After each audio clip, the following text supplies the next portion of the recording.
दो तीन बातें और शेयर करना चाहूँगी। वो आप बोल देना। जैसे हम बात करते हैं एनिमल वर्ल्ड की, तो अशोक का धौली का इंस्क्रिप्शन है। अशोक जो मौर्य रूलर हुआ, उसका धौली का इंस्क्रिप्शन है। और हाँ, जो अभी हमने देखा था उड़ीसा जब हम गए थे, it is a beautiful depiction of the Kings mindset about the human world and the animal world. But this comes only after the Kalinga war. हाँ मुझे दया नदी भर गई हाँ थी धर्म खून से, हाँ when he converted to Buddhism. उसने अशोक के बारे में ये कहा जाता है कि वो पहले चंडाशोक था। एंड एक स्टोरी रन करती है, हालांकि उसकी हिस्टोरिसिटी अभी तक प्रूव नहीं हुई है, लेकिन एक स्टोरी चलती है कि उसने अपने 99 भाइयों की हत्या करके सिंहासन लिया और उसके बाद ही अटैक्ड कलिंग, जो उड़ीसा का ही हिस्सा है। कलिंग पर जब उसने अटैक किया तो वहाँ वॉर में 1 लाख लोग मारे गए और पूरी नदी जो थी वो खून से लाल हो गई। जब उसने वो सीन देखा, जब उसने वो मिजरी देखी, तो उसने ये कहा कि अब मैं युद्ध बंद करूँगा। उसका जो 12th एडिक्ट है, रॉक एडिक्ट, उसमें वो लिखता है कि अब युद्ध घोष के स्थान पर धम्म घोष होगा। उसने बुद्धिज़्म अडॉप्ट किया और उसके बाद उसने एडमिनिस्ट्रेशन के लिए जितने एडिक्ट्स यानी आदेश जारी किए जो पत्थरों पर खुदवाए गए, उसमें से एक बड़ा इम्पॉर्टेंट एडिक्ट जो है वो धौली और जौगड़ का है। तो हमने धौली का जो एडिक्ट है वो देखा था। उसमें वो लिखता है कि प्रत्येक जीवित तत्व के प्रति मनुष्य को हमें दया दिखानी चाहिए, क्योंकि प्रत्येक जीवित तत्व को जीने का हक है। और मैं आपको ये इन्फॉर्मेशन दे दूं कि अशोक पहला शासक था शायद विश्व का जिसने वेटरनरी हॉस्पिटल्स बनवाए थे जानवरों के ट्रीटमेंट के लिए।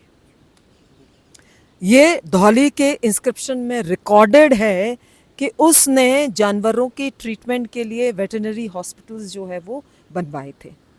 इवन वो जगह जगह पर प्लांटेशंस करवाता है ताकि जानवरों को और मनुष्यों को सबको छाया मिल सके।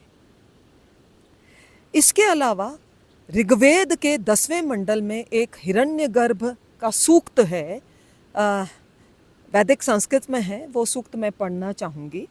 हिरण्यगर्भः समवर्तताग्रे भूतस्य जातः पतिरेक आसीत् सदाधारः पृथ्वीं द्यामुतेमा कस्मै देवाय हविषा विधेमा। किस देवता को मैं हवि प्रदान करूं? उसमें डार्विन का जो इवोल्यूशन थ्योरी है उसका हमें जो है उल्लेख मिलता है। सबसे पहले हिरण्यगर्भ हुआ। अब हिरण्यगर्भ क्या है?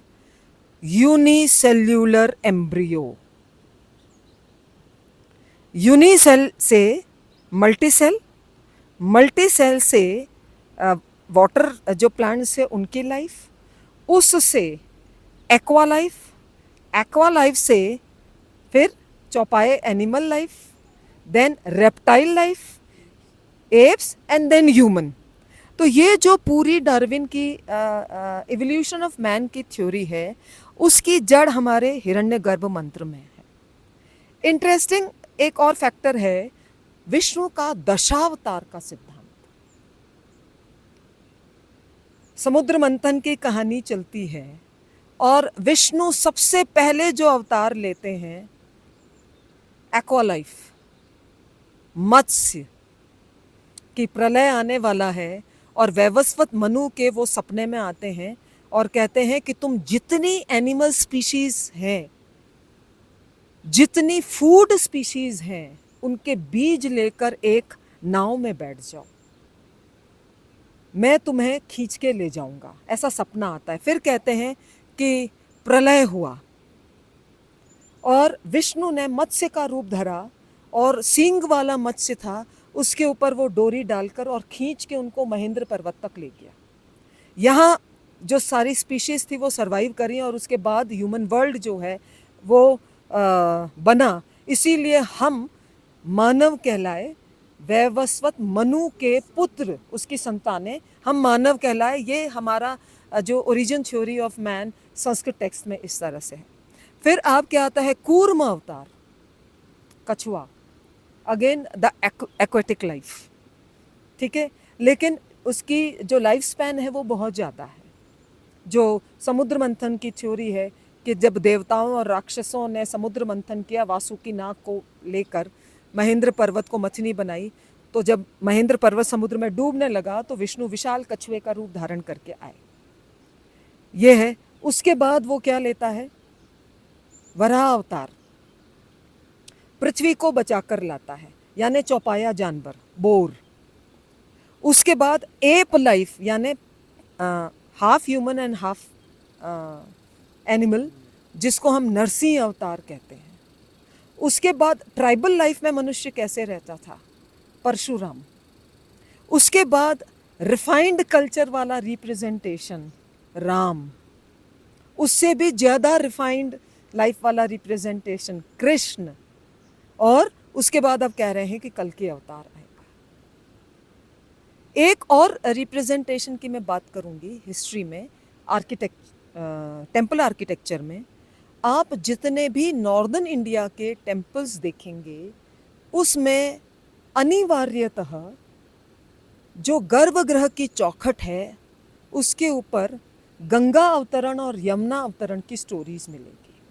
यानी एक नदी को कैसे बताया जाए, क्योंकि उनका फीमेल कैरेक्टर है तो महिला की मूर्ति मिलेगी। और अगर आपको उसको आइडेंटिफाई करना है कि इसमें से गंगा कौन है और यमुना कौन है, तो जो फीमेल फिगर मगरमच्छ पे खड़ी है वो गंगा है, क्योंकि गंगा में मगरमच्छ बहुत है। और जो फीमेल फिगर कछुए पे खड़ी है वो यमुना है, क्योंकि यमुना नदी में कछुए बहुत हैं।